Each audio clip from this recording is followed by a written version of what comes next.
How's everybody doing? We can at least get introduced, right? My name is Dustin Campbell. I am a principal software engineer at Microsoft. I work on the C# team. I spend 4 hours every week in C# language design meetings as I'm part of the language design team. I also spend a lot of time just working on cross-platform editing experiences, right? So Visual Studio for Mac.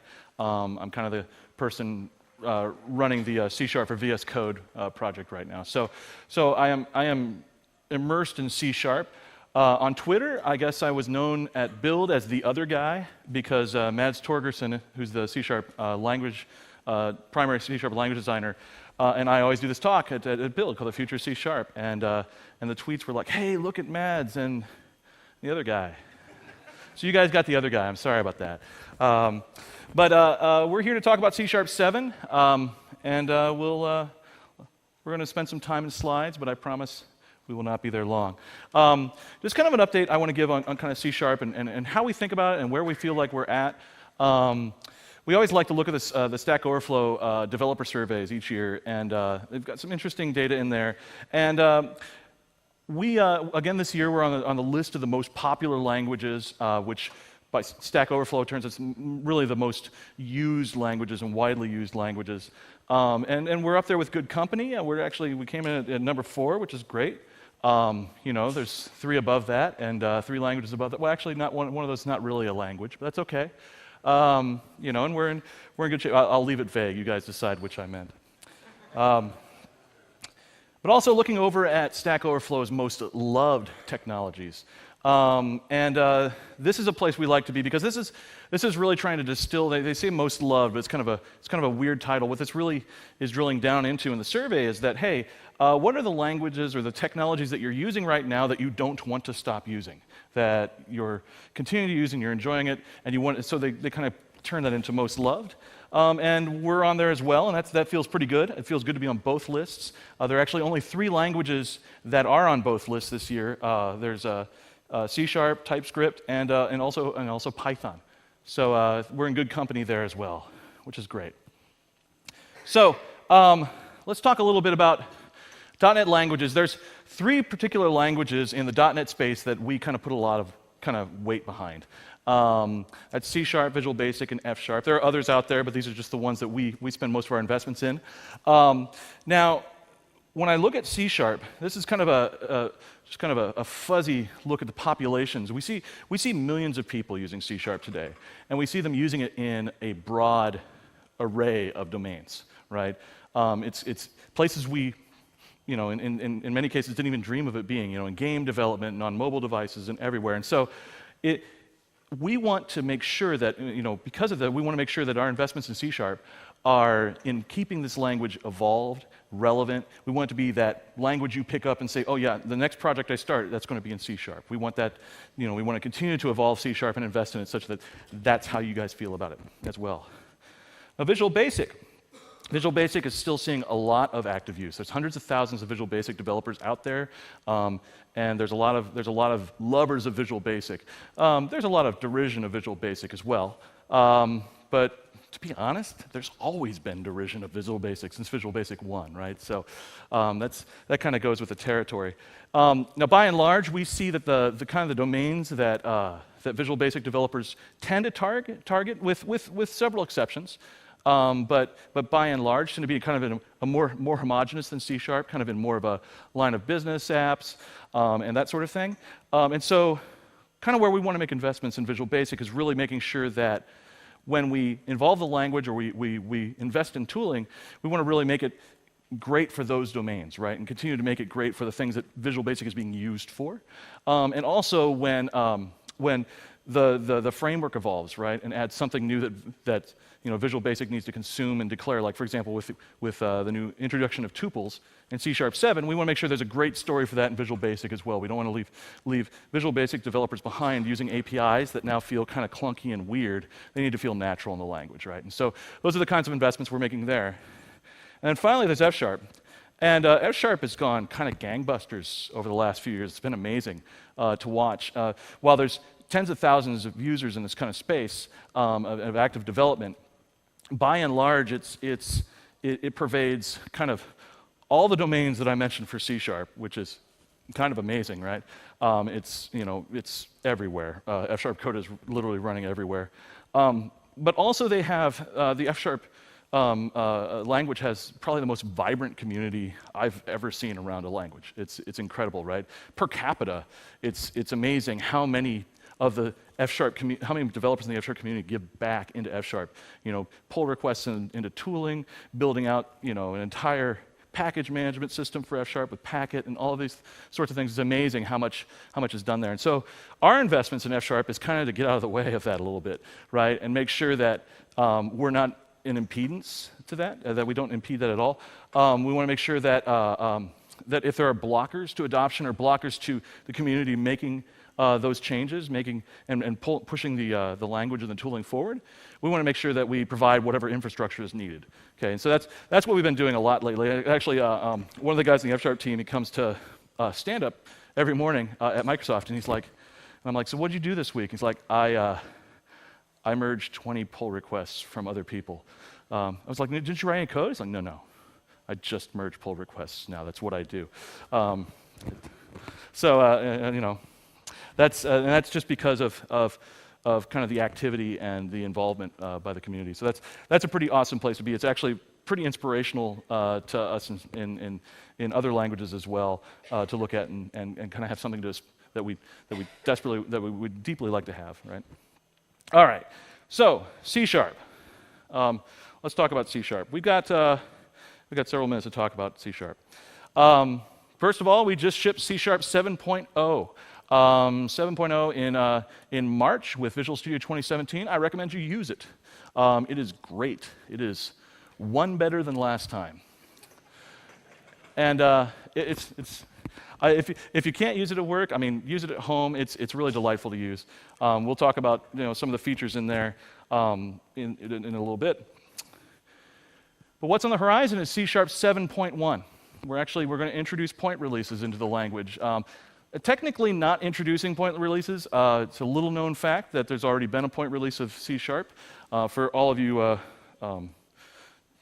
guys with my gray hair might remember that back when we did .NET Framework 1.0, and then shortly after that was .NET Framework 1.1, which was a minor release, we actually shipped C# 1.2 with that release, which is it's actually very hard to find the C# 1.0 compiler anymore. It's always the 1.2 compiler.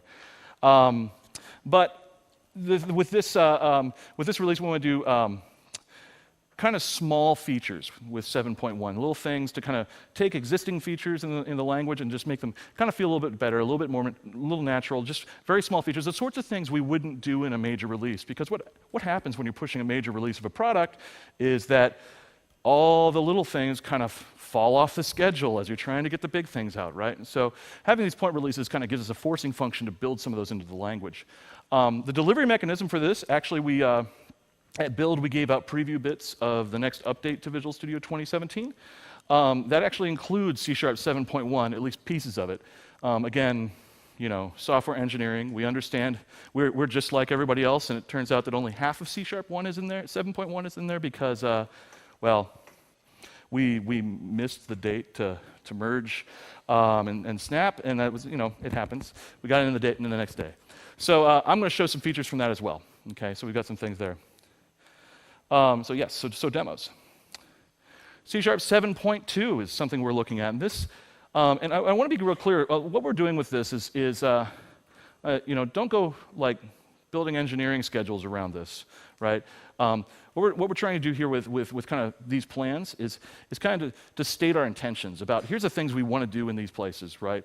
The language design process is largely frustrating in a lot of ways. It's fun, it's satisfying. It can be very frustrating when, things you plan for and you go, you know what, that feature doesn't really matter, cut, right? It turns out we spent a bunch of time going down some design road and find that it actually doesn't hold together and compose with the rest of the language.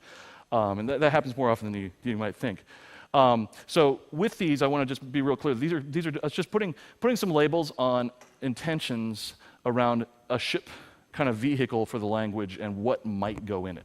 Right? Okay, so I'm trying to use very loose words there. But the idea here are features for C# 7.2 are features around safe, efficient, kind of low-level managed code, right? So a lot of things that unsafe code is used for today, to try and find ways to do that in more in safe ways. Try and push kind of unsafe back to being a corner of the language where it should be as an escape hatch. There are a lot of scenarios now where people are trying to write very, very efficient code that allocates far less garbage, and so you're not dealing with nearly as many garbage collections. Like, doing, for example, the Unity guys are very, very interested in this. The sorts of things that might go at the very lowest levels of Kestrel or SignalR, the foundations of kind of ASP.NET. Those sorts of places. And so that's what we're looking at for C# 7.2. C# 7.3 may not happen. Yeah, we'll see. It all depends on larger business goals and what ship vehicles we have, right? But the idea here, it's just kind of in our minds that the pattern matching feature that's in C# 7, I'm going to show in a bit, that we can take that much further, and this would be maybe the place where we start doing next steps there. And then, yes, there's going to be another major release of C#. We do have a future of C#. That's good. This is where we kind of do our big major features and kind of where we do a lot of thinking. Things that require framework changes or runtime changes, where we kind of need an inflection point, where we can just kind of get everything in at once. That's where we think of these major releases. And so, and we're, because we're doing point releases and major releases kind of side by side right now at the same time, I've got some prototypes to show. So, that'll be fun. Okay, let's get out of slides. You're tired of it. Now, let's talk about C# 7. So, first, I'm just going to build up a program, and we're going to try and use some C# 7 features along the way. It's just going to be it's demo fodder code. This is not brilliant stuff. But let's say I've got an array of numbers. Okay. And we'll make them, say, like the powers of 2. It's 4, 8, 16, 32. Everybody's got these memorized, right? All right. Now, the problem is, I'm sure we can take these out a long ways, and I know many of you know them more than I do. But I'm not all that smart. I can come in and I can decide, I can use binary literals, right? That's a new thing in C# 6, the ability to do a binary literal. This is actually probably in the product you're using if you haven't used it yet. Now, I press Control Dot, and I brought up the light bulb, and that shows a refactoring. This is actually a customer contribution that he's just like, I really want to be able to convert between decimals and hexadecimal and binary. I said, sure, submit a pull request. And so he did. And so we can change these very quickly into binary literals. And then, of course, now, though, when they become binary literals, they become kind of long, right? It's not as readable. You can clearly see the powers of 2, but they become kind of long. So we could also separate those with digit separators, right? And again, I'll use the refactoring that's available to separate them into nibbles, which is the absolute cutest word for talking about the 4 bits that make up a byte. Right? The 2 groups of 4 bits. And we can separate these guys.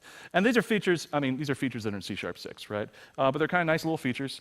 Now, we're going to take these numbers, and I want to tally them up, okay? So that means, I want to sum them, but I also want to count the numbers as I'm going, right? So we're going to do that here. We're going to create a method called tally, and we're going to pass in numbers. And I'm going to use again, refactoring to generate that method. Let's see, we should give this, I'm going to call this values here. We can get rid of the static keyword because I hate that. Or the private keyword, I hate that. But now we're kind of at a place where, what do I want to return, right? Because I'm returning sum and count, returning 2 things. And that's kind of awkward, right? In the .NET framework, I can either do, I could use out parameters. That's always fun. It makes calling code look great. I was being sarcastic. It's totally not true, right? I could also, I could create a class to hold them up, to hold these 2 values. I could use a .NET Framework tuple type, right? But then it's just kind of awkward. Well, in C# 7, we can just use the values and just say, use a tuple, where it says just pack these two variables up into one kind of group of data, right? Just like a little bag of data is like how I like to think about it. Now, I'm getting a red squiggle on that because system.value tuple is not in the .NET Framework. There's a .NET Framework console application. It's not there yet. It will be eventually. And until then, there's a NuGet package, okay? Now, I have turned on a feature in Visual Studio that I recommend you turn on. It can cause, it causes us to do a little bit more work in the editor, but I think the value is just enormous. At the very top up here, and this is in the text editor C# advanced options page, there are a couple of options for suggesting usings in types that are in reference assemblies or in NuGet packages. And so this will now offer me up a light bulb along with that says, hey, you need to install a system.value tuple package. And then it goes and installs that. We see that the internet works, and I'm good to go. And it actually has the packages config and do the whole thing for me.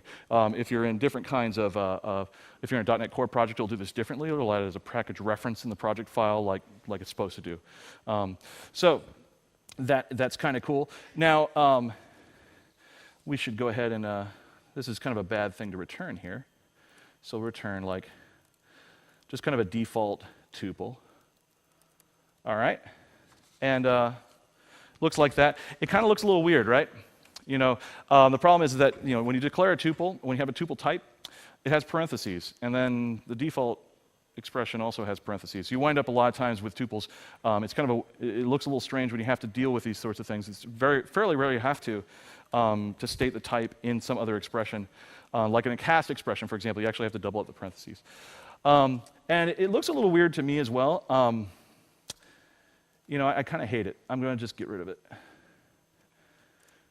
And this is actually another new language of C# 7. This is a new language feature in C# 7.1. We had default expressions for a long time in the language, since 1.0, right? Since 2.0. And they've always been kind of clunky in the sense that, and redundant, where you say, okay, I've got this type over here, and I need to state it again in the default expression. Wouldn't it be great if we could just type infer that? If we could just look at the target type and say, yes, I know what type you meant there, and do it for you. Now, I've got a red squiggle. That's not because I'm not using super hot bits. I am using super hot bits, and I have this feature working. But because with point releases, there becomes a concern, especially as we're shipping them kind of out of band or in Visual Studio updates. It becomes more of a concern when you're working on a team where people have different updates installed. You don't want to accidentally slip in C# 7.1 if you're like standardizing on C# 7 and waiting for major releases. And so by default, these do not light up. I actually have to specify in my project that I want to use a newer language version. And to make it easier, again, we offer a light bulb. So I can upgrade this project to use, I can say I want to use the latest version of C#. I want to use 7.1, and I can upgrade everything if I want to. And so upgrading that sets the right property in the project, and I'm ready to go, and now this project is ready for C# 7.1. Okay? All right. Or we could just do this as well and declare it as a tuple literal. So now that we've got that, we can go up here, and we can see how we can use this thing. So I'm going to go ahead and I'm going to write this to the console. I'm going to write the sum. And the sum is probably going to be in the first item. So when I dot in, you see in IntelliSense, it's got item 1, item 2. It's kind of like system.tuple. That's not great. Actually, let's do this with an interpolated string so I know I'm doing the sum. C# 6 feature. Okay. All right. So it's kind of unfortunate that you have this item 1, item 2, because that kind of loses a lot of meaning, right? If these are bags of values, I kind of want to know what those values actually are, what my intention is for those values. And so you can do that with tuples. You can just add names, right? They end up kind of looking like parameter lists, and that's sort of kind of how you could think of them conceptually. It's like when I have parameters coming into a method, those names are about stating my intention for what those values that are going to come into the method are, and it's the same thing. I'm going to state my intention for the values that are coming out. Okay, and so then I've got names on these, and those will flow through to the method on the outside. So if I press IntelliSense, I'll get these names instead of item 1, item 2. Item 1 and item 2 are still there. You can still use them. You just don't need to, right? You can use the names that are good names for this. Now, I'm going to go ahead and give this a body because we're going to start trying to implement this. I'm going to extract a local to do that. We'll call this R. And again, I'm just using Control Dot. You can also use Alt Enter in 2017 to bring up the light bulb as a kind of a standard keystroke. So in here, so we've got this tuple literal. I can give it names in here as well. So I could give it like, S and C, for example, for sum and count, just kind of shorthand. Again, if I'm thinking of these as just little packages, little kind of nuggets of variables, it makes a lot of sense to do so. Now, there's kind of an unfortunate thing with tuples, though, in that when you want to give them names, I find that I'm often flowing through my values and through my program, and I'm already giving them all good names, right? And so then when I put them in a tuple, I want to use the same names. And so then I'm kind of forced to write things kind of in a goofy way. So you end up having to write like, okay, I want to put values in here. Well, I'm going to have to give the name values. And then I kind of want to, like, let's say we want to put, say, R in here, and then here's one that I just want to give a name. But I have to kind of restate things again. And that's just kind of the way it is in C#7. I'm super sorry about that. I apologize. It's actually partly my fault. But we're making it better. And so in C# 7.1, like I said, these are little features to make things a little bit nicer, to make existing language features just kind of feel a little bit better, and kind of clean up some of the rough edges. I can just remove these, and we'll infer those names from the variables that are passed in. So if I hover over T, you can see that. Hold on. Whoa. Hey. Zoom, it's not going to work well. So if I hover over T, if you look very carefully, you can see that they still have the names values, R is in there, all those names are picked up from the variables that were passed in. So it'll just pick up and use the variable names, local variable names, field names, whatever you passed into the tuple, it'll just use those as the element names, which is super useful. So then you can kind of make sure things are in good shape. So I can come up here. Now, if you look carefully, there's a little, Scott Hunter calls this the smudge. It's right there. It's very kind of hard to see, and I'm having trouble zooming. But there's little dots underneath the I and the T, and that's a suggestion. Okay, this is something we're introducing into C# 2017, different from an error or a warning, but it's something we want to tell you about. Okay, but try and do it a little less obtrusively than a squiggle, and certainly you don't want to break your build on it. If you happen to have, like, say, warnings turn as errors, and those settings already set. So this is telling me that actually I can use the explicit name here because I've used item 1 and it was given a name that was passed in and flowed through already. So we can go ahead and just use that there. All right. Now let's actually go and implement tally, and let me take a temperature. How are you guys enjoying this? Is this okay? Is it cool? I mean, these are cool features. I'm like, I don't know, you guys, it's early or something, but I'm pretty excited about these features. So let's go implement tally. So I'm going to for each over our values, and then let's go ahead. These are tuples. We'll go ahead and essentially we'll just kind of reassign R here with new values. So let's say r.s plus v, and to add it up, and then r.c plus 1 to kind of do the count. And so you might be asking yourselves right now, is this allocating? Is this like an allocation nightmare? Are we doing a whole bunch of heap allocations or something like that because we're reassigning things? And the answer is no. It's actually super efficient. Tuples in C# are value types. They're structs, right? And so, So we're not having to deal with what you have with system.tuple that's in the framework today is a class, right? And so you'd be heap allocating every time. And so it's actually very, very efficient. And even more interestingly, they're actually mutable structs. So I don't have to reassign things. I could just treat them as variables and do like this, right? Because they're mutable. They are exactly what we've always told you not to do, right? Create structs with public mutable fields in them. Because I don't know they cause problems, right? They trick you into situations. But in this case, we felt like this was the best solution, and it felt mostly like most in the vein of C#, where it's like, okay, if these are just variables hanging together, then they should act like C# variables all the time. They should be mutable. And you might ask, well, doesn't that cause problems with with threading and multi-threading and that sort of thing? Well, because they're not immutable. I mean, we hear that all the time. Immutable data, use that so that you're not having to take locks and those sorts of things. No, because they're value types, right? So they're getting copied every time. So they work really well as keys in dictionaries where you want to have multiple values for a key and that sort of thing. So they're just beautiful for that. In fact, you can use them in generic types with no problem. I could create a dictionary with a key that was like int ID and string customer to let's say name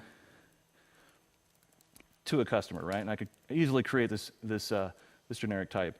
Let's go ahead and generate customer down here.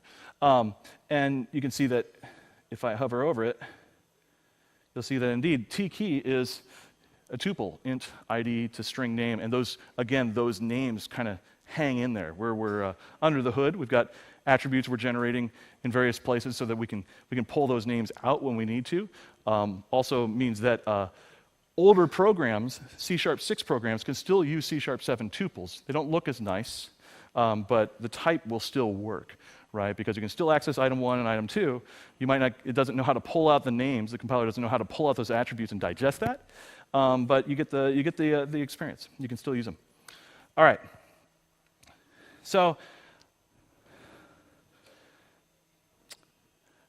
one other thing about tuples that it kind of fixed another problem with the language, with async. How many people are using async?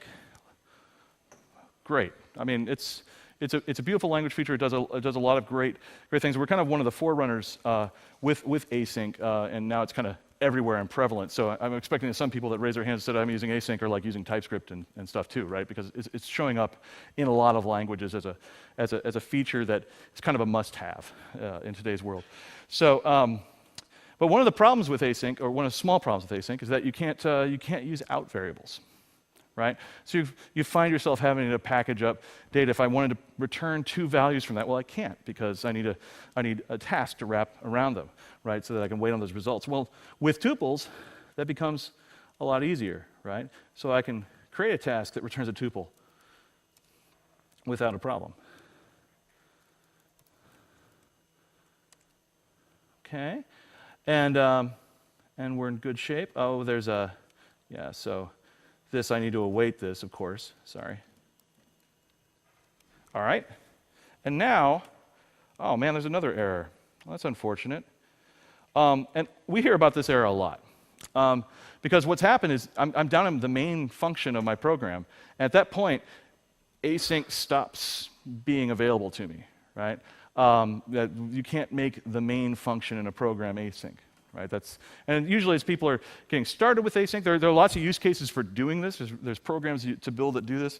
But often it's the unfortunate part is when you start experimenting with async and you're going through some tutorial and you're like, okay, I'll start this off in a console app, and then you get to like, well, I can't make main async, so now you have to learn all about tasks and maybe start a task factory, and it's like, oh, the complexity just went through the roof, and it's pretty unfortunate.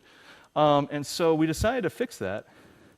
And so in C# 7.1, I can do that. Nice. Again, it's just a nice little fix to an existing language feature.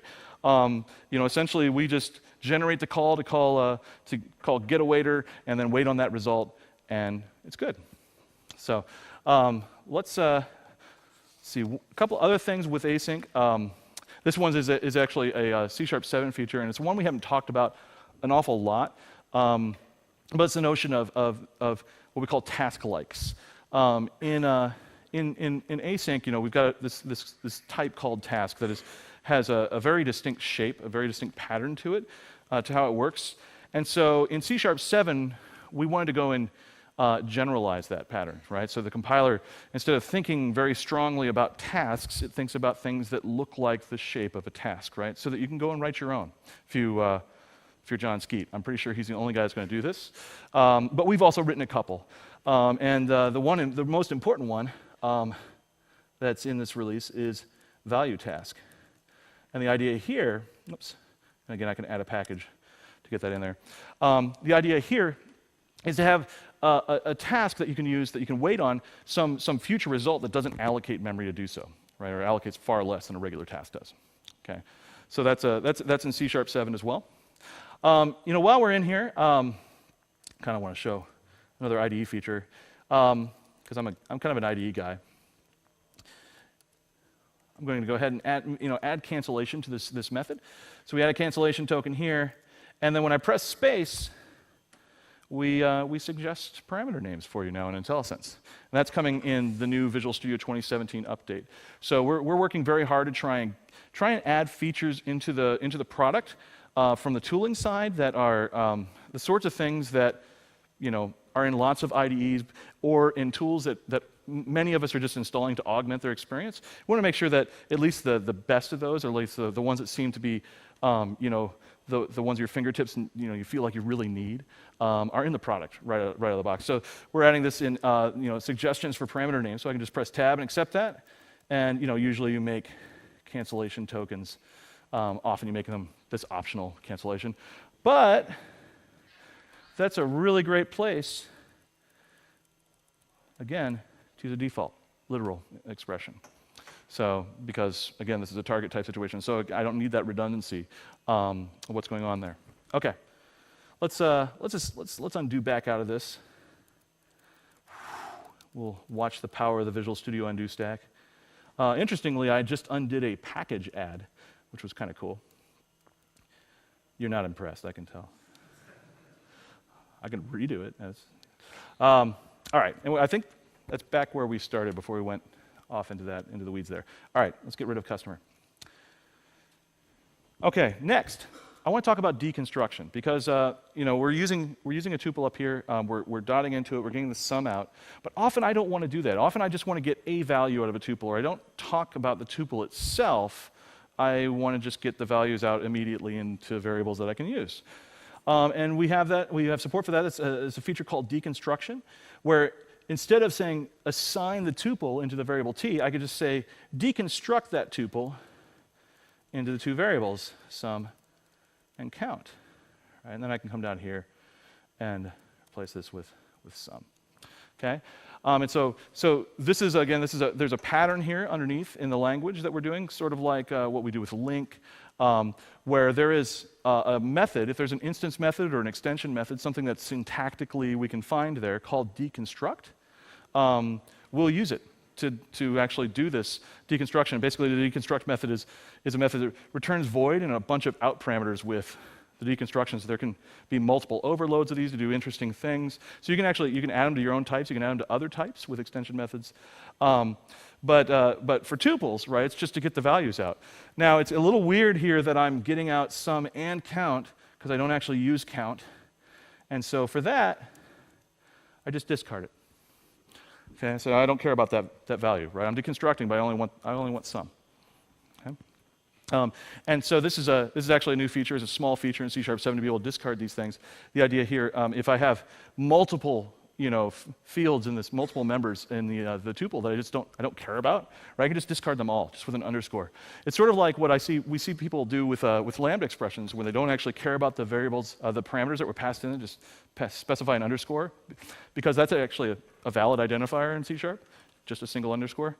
And so we've for new features, we're taking this and turning it into the discard, and eventually we hope to do that for lambda expressions as well, where the parameter list can become just underscores for the ones I don't care about. We have to do it in a non-breaking way, which is tricky. Okay. Now, also with deconstruction, I don't have to declare int. I can use var here, and if I had count as well, I could use var there too. But there's a special form of deconstruction that allows, if you're just doing var for all of them, you can just do it up front. Right. This is one of the syntaxes when we came to the language design team. Said, what are the syntaxes? What do you want to write? What's the code you want to write to use with tuples? Right. And I was like, well, I want to write var x comma y equals get point. That's what I want to be able to write. Let's make sure that's a goal. And so that's in the language as well. And of course we can discard this bit. Okay, so another new language feature. Let's go back into Tally. We're gonna do some more implementation. I want to actually add a local function. Local functions are kind of this sleeper hit for me in C#7. In C#6, the sleeper hit was expression-bodied members. I never thought I cared until I used them. I was like, oh my gosh, it's great. And I've watched like hundreds of lines of code just shrink as I took away all the braces and everything. It was beautiful. Local functions are maybe not as awesome as that for me, but they're a sleeper hit in the sense that I didn't expect to like them as much as I did. So I wanted to have some logic here on how I'm going to actually update R, the tuple here. So we're going to just write a function in line, okay? Different from a lambda expression, there's no delegate capturing or anything happening here. You can capture variables, but it's things happen quite a bit differently under the hood. So yep, I need to assign R to r.s plus s, because I'm passing in s and c, and r.c plus c. So yes, I'm using two of my sleeper hits here. I've got a local function and I've got an expression body member, all in line. All right, so we can take that and we can call add with v and 1.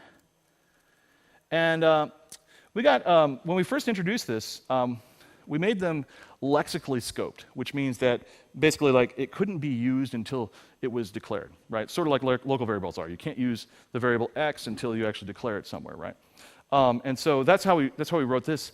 And then we got really strong feedback actually from Kathleen Dollard was the one that gave it first, said you guys are nuts. And she's doing a C# talk tomorrow as well, so go see that. She's got a really great perspective on this. But the idea that I have to, I'm kind of forced to put my local functions into places in my code, feel a little funky, I should be able to put them anywhere, right? It doesn't matter that they're used before or after they're declared, we can just put them anywhere. And so I can push this all the way down here, right where kind of a helper method should go off to the side, and that works really nicely. Okay, so local functions, they're beautiful and they work really well. So, all right, we're gonna get a little silly now. I'm gonna, I wanna, for my next features, I'm gonna get a little bit even more contrived than this demo is already.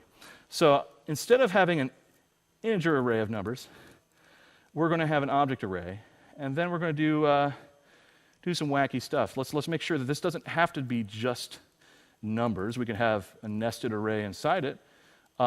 We could also, we could pass in null, strings, just more types of data in here, okay? Now, of course, calling tally is going to have an error because this needs to be an object array. And then we get down here and we have errors, whoops, because I did that, but we have errors because v is now an object and add takes an int, and well, okay, so the code we always write for this looks like this, right? If v is int, then we're gonna say, let me put this up here, and we will create a new variable called I, and we'll cast v to an int and pass it in there, right? That's what we usually write.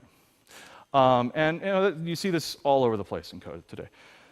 But with C#7, there's an easier way to do that. In fact, again, there's a smudge. It's hard to see. It's under the var I, telling me that there's things to do. This is smudge-based programming, right? Smudge-based development. But there's the little dots, and because we're adding fixes to the product to make it easier for you to migrate your code. Sometimes with these language features, sometimes it's just hard to spot where they could be used, right? And so we're doing our best to try and detect them and offer suggestions. And so what it offers for me to do is to use pattern matching here, right? So getting rid of the cast, and instead of just saying if v is int and casting, say if v is int I. And this int I is a new thing. It's a new concept in C#. That's a pattern. Okay, it's something that can be the expression on the left can be matched against, and then it can also declare variables that pull structure out of that expression on the left. So in this case, it's a simple type pattern. Int I is a type pattern. You're going to see these show up around the language more and more as we start exploring this. Because in functional programming languages like F#, there are tons of different patterns. It's a kind of a core concept of the language and how you write code, right, in this very pattern sort of way. And And so in C# we don't have nearly as many patterns. The type pattern is one. We also have constant patterns. So I could write, for example, I could write null here, v is null, or I could, any sort of literal. I can make it like if it's 42, that's legal now. And if v was actually a float and it was 42.0, it'd still say, yeah, it would still be true. So there's interesting things here. Now, I've got a bunch of types, though, that I need to pass in. So I could do a lot of else-ifs, right, which is a lot of fun. Everybody likes that, right? No. But we have a, I need to match on all these other types. I've got strings, and I've got this other object array. I could just use the language construct we have for kind of switching on some value coming in. And I'll use a switch statement. And so in C#7, we've greatly expanded switch so that now switch used to be, well, let's put it this way. Switch used to take constant expressions. Now the way we look at switch and what it was before, now we just say, switch was always pattern-based. It's just that it took constant patterns before. And now we're just going to expand that into the other patterns. And so I can use a type pattern here. With int I, right, and do the same thing. And now I can come in and start writing my other cases where I say, okay, let's get the object array, right? And the object array makes sense that we would do this in kind of terms of going recursively with our tally function already. So I'll go ahead and deconstruct calling tally with that object array, okay? And then I can add those in. We can break, right? That's kind of nice. Now, of course, the engineer in me, right, says, well, that's kind of inefficient. There's a case I shouldn't even be bothering with. Right? What if the length is equal to 0? I don't even want to do that. So I can express that as well. And so I could write a when clause in here. Ooh. Right? But now, of course, there is the case when the length is 0. So I got to handle that as well. So I'll add another case for object. But I actually don't want to do anything with it, so I'll just discard it. No problem. There's also the case that null might be passed in, so we'll just skip out of that. And then I want a default case, as always, to catch anything I didn't care about before. Say, not numbers, and we'll be good citizens in passing the name of the parameter. Okay. So interestingly, the default case, it's not widely known, but in switch statements, it can actually go anywhere. It doesn't need to be at the end. Most people, 99.9% of the time, put it at the end, but it's totally legal there. So for compat, we allow it to be anywhere in these switch statements as well. But when it executes, it will always execute last. Okay, so even if I have it way up above, because it's kind of the catch-all for patterns that didn't match, right? And this is where it lands, so it will always be last. Okay. We have one more to check, though. We have string. I'm passing in 42 as a string up there. We have one more to do. And so let's do that case string right now. So I'm going to say case string s. I need to get the number out of it. So I can use int.tryparse. Okay. And pass in my string, and well, now I've got an out variable. So we'll go ahead and do this. So I'm going to declare my variable. I got to declare it outside the switch because that's fun, right? All the way up there, and then we can finish things up. Inside here. I.1. But of course, also there's the problem that I now conflicts with this I. The language is just not helping me out today. But there's a smudge to the rescue, right? The smudge underneath int I. And those little dots are telling me about a new C#7 feature.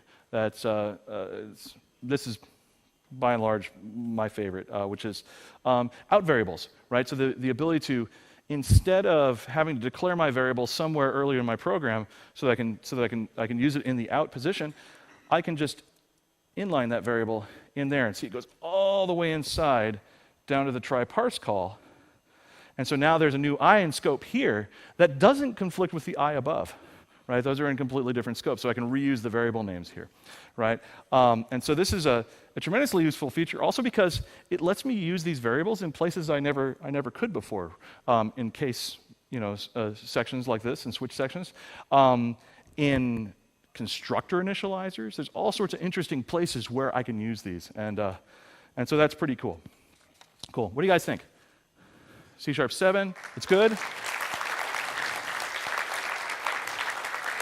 C# 7.1 seems like it's going to be okay. It's a nice little boost to existing things. Really, there's only just the 3 features there. There's a couple of others that I wouldn't even be able to demo because they're more like bug fixes. They're things that I hope you didn't stub your toe on before, and you shouldn't anymore. Well, that's a good start. That's C# 7, but we've got more to talk about because there's a project down here called Secret Demo, and I've had it there very tantalizing for you guys. Let me see. Gut branch. That's probably not what I want. So, I'm in the wrong folder. Sorry, moving. Yeah, this was my language demo. Let's roll this back. So now we're back, and all this code, all of our beautiful code is all gone. Sorry. I know, it was meaningful. It was our time together. And I'll get rid of the file we added, the packages config. And now let's take a look here. I've got another branch called Super Secret Demo. Yes.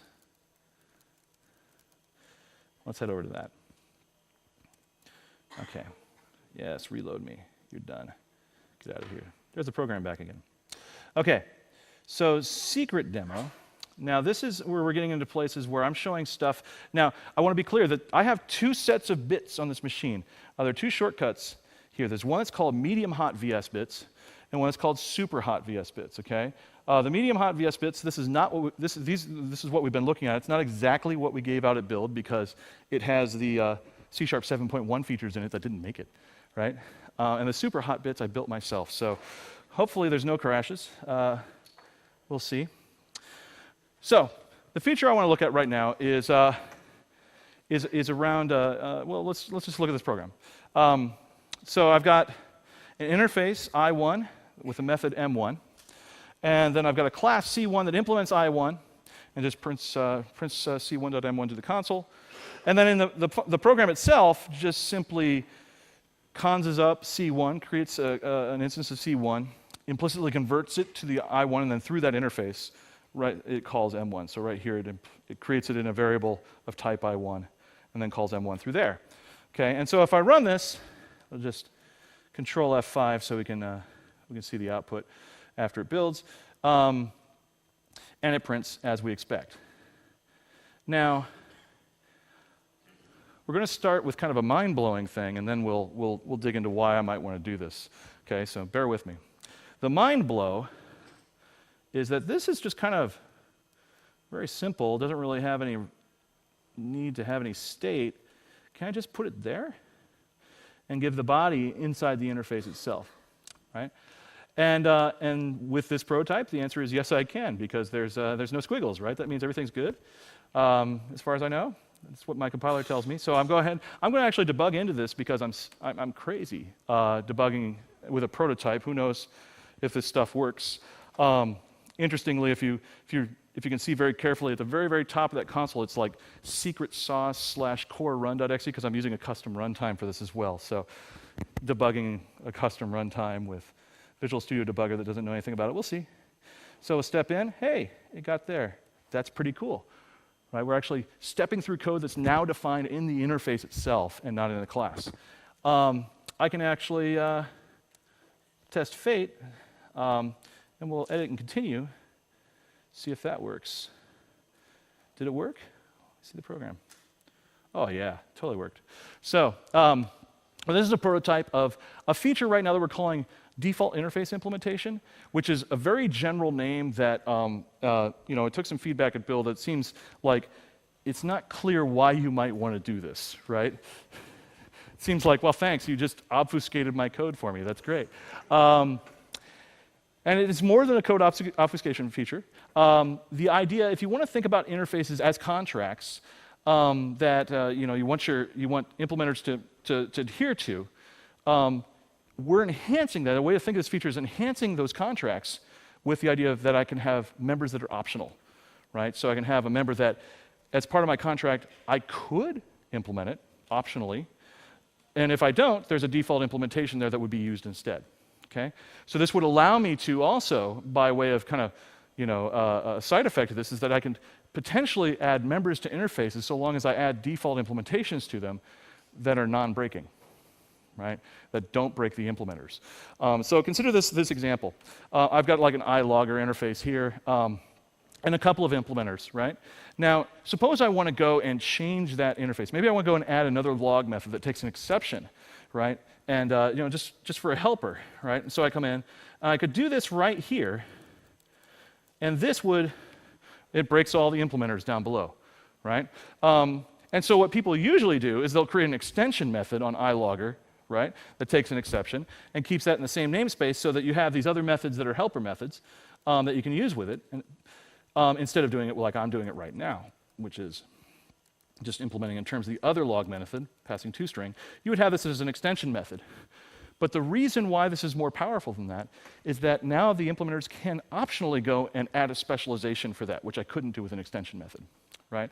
So the idea that I could come down here and say, well, I want to, maybe my console logger doesn't care about changing the implementation of that is fine with the default but the telemetry logger might want to do something more. It might want to come down and say, no, I am going to implement this method because I want to capture a stack like a crash dump or something, right? So it wants to do something extra special. And so I can specialize these. So that's the idea, okay? There's other reasons that we're digging into this. First of all, as optional interface members look an awful lot like, if you're familiar with iOS development, like protocols in Objective-C, where I can have optional members, right? And also, this is very heavily influenced by default interface implementation as a feature in Java, right? Now, it turns out that writing C# code for iOS and Android is a thing. And it becomes more difficult, and there's more of an impedance mismatch with C# on iOS development against protocols when they have optional members. You kind of have to go through some extra hoops to make that work.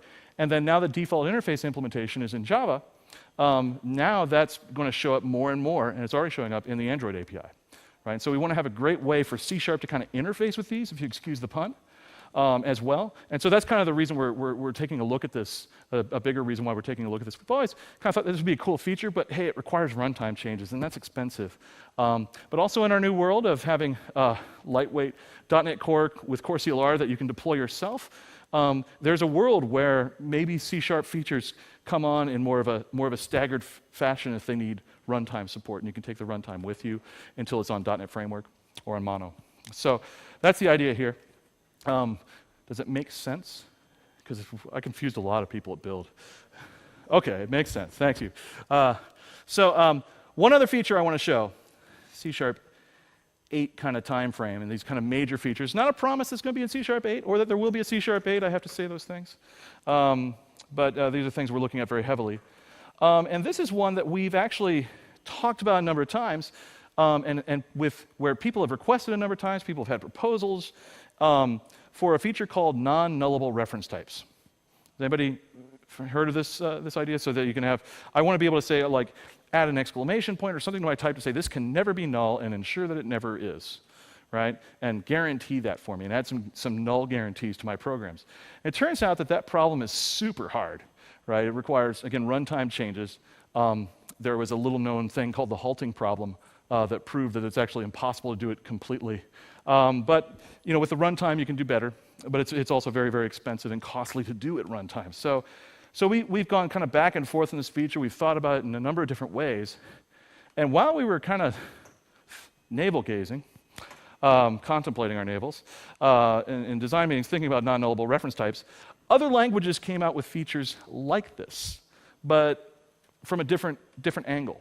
Right? Instead of saying, well, we're going to make the entire world non-nullable, we're going to let you state when you want various reference types to be non-nullable. God, so many double negatives, right?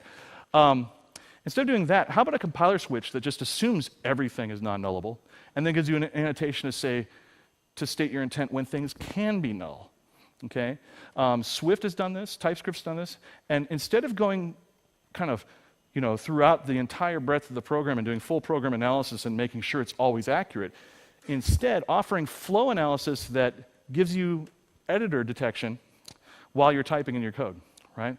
So you can decide whether where it can tell you, hey, this might be null, you might want to deal with it right now. And so the idea is, instead of guaranteeing that your program won't have null reference exceptions, making sure you type fewer of them, right, as you're writing your code.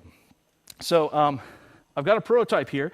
Now this is just gathering up some text. Actually, let's change the name of this to text from some source somewhere, and then we're going to call a method that counts the lines in this text that have a particular character in them. Okay, and so we're going to call text with the literal x, and right away I have a squiggle on text, and it's telling me that there's a possible null reference here.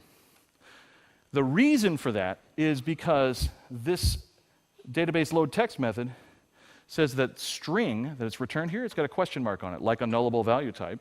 Now we could say that this reference type can be null because I've turned on a compiler flag in this prototype that says everything's non-null, assume everything's non-null, and I'll let you know when things can be null. This says it can be null, but down here, count lines with char doesn't have that annotation, so it assumes, well, it can't be null. Therefore, there's a conflict. There's a possibility of a null reference here. So we could add a check, right? If text equals null equals, or sorry, the other way around, right? That's why we need this feature. And now the squiggle goes away, right? Because now that I've checked for null, the flow analysis knows, well, okay, at this point it can't be null, so we can go ahead and pass this in safely. All right? That's the idea. I could also do it differently, and I could instead say, well, I don't want to do that in all my calling code. That seems silly. I want to put that in the method itself. And so at the method, I could say, okay, this particular value can be null. And then we get a squiggle down here of a possible dereference, right? Because split cannot be called on null, so therefore this is a possible dereference. And so I can come up here and put the check here. Well, if it's null, then there's no line, so we just return 0. And we're good, and the warnings go away, right? And so that's the approach we're taking with this. Right now it's kind of in the C#8 bucket, but it kind of comes as more of a very, very, very smart analyzer that does enough flow analysis to give good positive results. It's not going to catch everything, right? Again, Turing proved that we couldn't with the halting problem. But so it's not going to catch everything, and it's not going to do massive interprocedural analysis, but it's going to flag the easy mistakes that you're going to make that everybody's making all the time, and then they have 5 and they see the null reference and they're like, right? It'd be great if the editor helped me not write that in the first place, right? And so we're calling this nullable reference types, not non-nullable reference types. Oh, 3 negatives. Okay. All right. We are almost out of time, so I'm going to switch back to slides. And we've been through this. A couple of other C#8 features that I don't have prototypes for. Again, these are not guaranteed. There are things we're talking about. Async streams. So yeah, as I said, C# was a front runner in getting async into kind of mainstream programming. And so with other languages kind of taking that up and adding async support, they've also tended to, they've gone a little bit further than we have. And we're actually getting a little bit behind now in async and C#. And so the ability where you have a stream that returns data asynchronously and being able to for each over that in a way where the language gives you good syntax support, along with framework types like async enumerable and those sorts of things, which you would not believe the arguments you get into about how that should be written. It's amazing in the language design. But also things that maybe have resources that require being disposed in an asynchronous fashion, right? And being able to wait on those. So that's something we're talking about. Another one we're talking about, extension everything, which we talk about every release. And we've had numerous ideas and prototypes and proposals of this, but the idea that, I've got extension methods, could I add all the other things as extensions as well, to the point that I can no longer look at a program and tell what it does, right? Because, you get in extension operators and all of that, and, who Who knows? We'll see. This is one we continue to look at. There's a really interesting proposal in the C# language repo called, I want to say it's called Extensions and Shapes, that's gotten a lot of interest. And so this is one we're continuing to talk about, and we'll see if it makes it in, if we have great ideas. Records is something that we looked at in C#7, and we were so close, and we just could not get there. And so it got pulled. But we still want to do this. We still want to do something like this, a way that you can easily write a class in C# that is immutable by default and kind of has all the value semantics, right, just automatically. And that can be easily pattern matched over, right, like records in other languages. And so it would generate all of this goo, right, for you. And so that's something we're also still looking at. So, some resources. First, on the language strategy, there's a couple of great blog posts that are linked right there. This will be in the slides that you guys can get. The C# language design happens on GitHub in a repo called C# lang. If you feel intimidated when you get there because it seems like there's a lot of smart people there and you don't feel as smart, I feel the same way, okay? There's a lot of really smart people on there. It's okay. If you're passionate about a language feature or about the language, add your voice. It's awesome. And that's where Roslyn is. Roslyn is the C# and VB compilers and IDE stack, and that's where we are on GitHub. So, anyways, thank you very much, guys. I think we're out of time.